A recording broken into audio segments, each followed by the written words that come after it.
الحمدللہ رب العالمین والعاقبۃ للمتقین والصلاۃ والسلام علی سید الانبیاء والمرسلین وعلی آلہ الطیبین واصحابہ الطاہرین اما بعد۔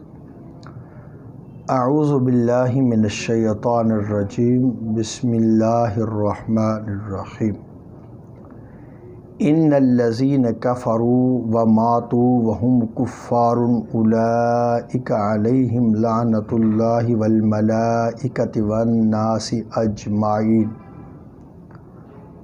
خالدین فیہا لا یخفف عنہم العذاب ولا هم ینظرون وإلہکم الہ واحد لا الہ الا هو الرحمن الرحیم۔ صدق اللہ العظیم۔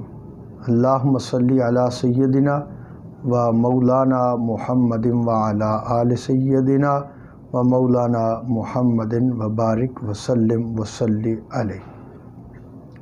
تفسیر نور القرآن، سورۃ البقرہ، آیت نمبر 161، آیت نمبر 162 اور آیت نمبر 163 ہمارے آج کے درس شریف کا موضوع ہے۔ سب سے پہلے تلاوت کیے گئے قرآنی الفاظ کا اردو ترجمہ اور پھر ان الفاظ کے تحت جو ارشادات حضور قبلہ فرید العصر رحمۃ اللہ علیہ نے بیان فرمائے ان کو پڑھنے کی سعادت حاصل کریں گے۔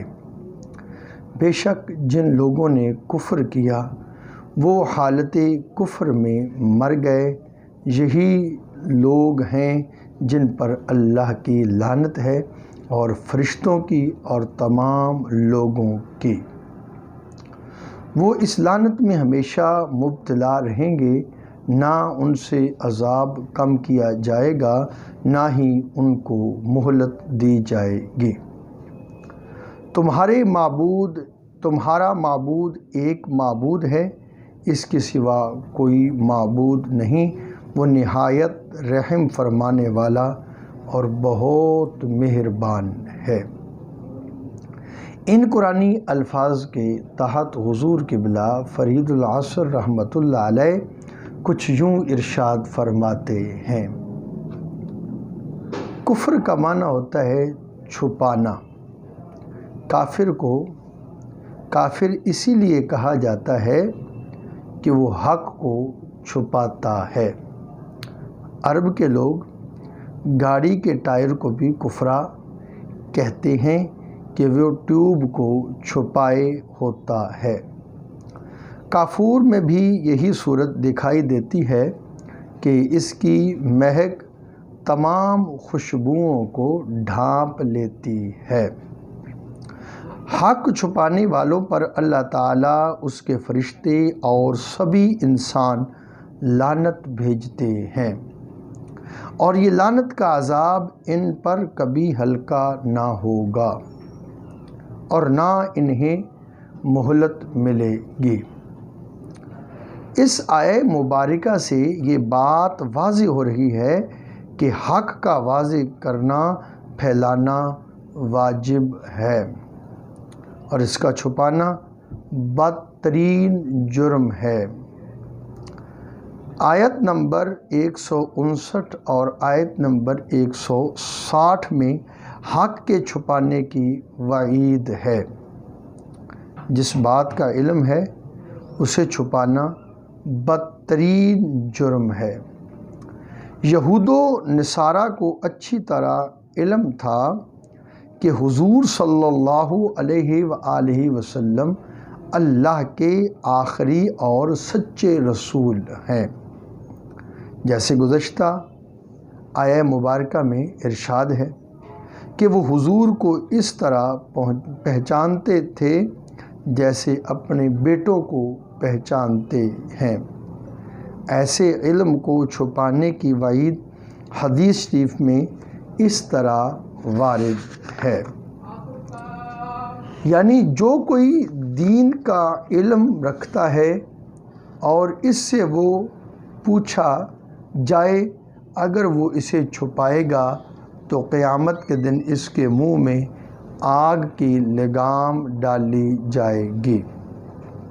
ہاں، شریعت مطہرہ کا کوئی ایسا مسئلہ جو عام لوگوں کی سمجھ سے باہر ہو اسے بیان نہ کیا جائے تو علم چھپانے کی اس وعید میں نہیں آئے گا۔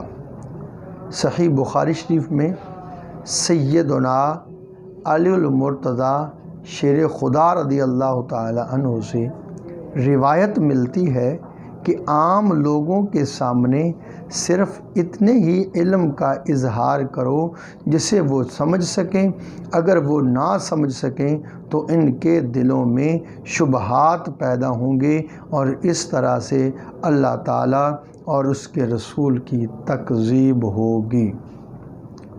اس سے یہ بھی پتہ چلتا ہے کہ عالم کی ذمہ داریوں میں ایک اہم ذمہ داری یہ بھی ہے کہ مخاطب کے حالات کا اندازہ لگا کر بات کرے، اور جس شخص کے غلط فہمی میں مبتلا ہونے کا خطرہ ہو تو اس کے سامنے ایسے باریک دقیق مسائل بیان ہی نہ کرے۔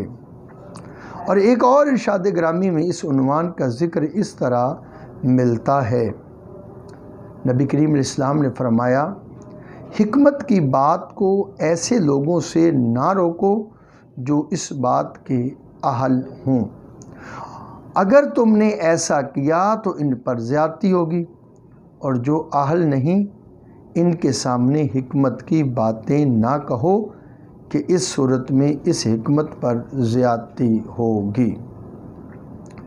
اس آیہ مبارکہ میں واضح ہے کہ جس کے کفر کا یقین نہ ہو اس پر لعنت نہ بھیجی جائے، جیسے وَمَاتُوا وَهُمْ کفار کا ارشاد موجود ہے۔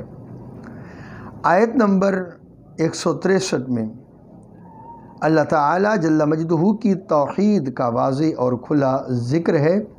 اس لفظ واحد میں توحید کی ساری صورتیں سمٹی دکھائی دے رہی ہیں۔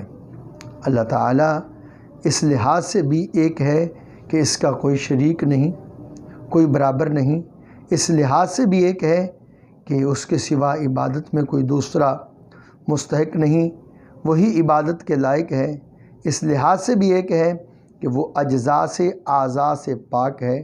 واحد ہونے کے ذکر کے بعد فرمایا گیا وہ رحمان و رحیم ہے کہ اس کی صفات طیبات میں صفت رحمت کا غلبہ نمایاں دکھائی دیتا ہے، جیسا کہ ارشاد گرامی رحمتی واسعت کل شیء، میری رحمت ہر شے پر غالب ہے۔ دعا ہے اللہ تعالیٰ نور قرآن سے ہمیں اپنے سینوں کو منور کرنے کی توفیق عطا فرمائے۔ وصلی اللہ تعالیٰ علی حبیبہ سیدنا محمد وعلی آلہ واصحابہ بعدد خلقہ وبارک وسلم۔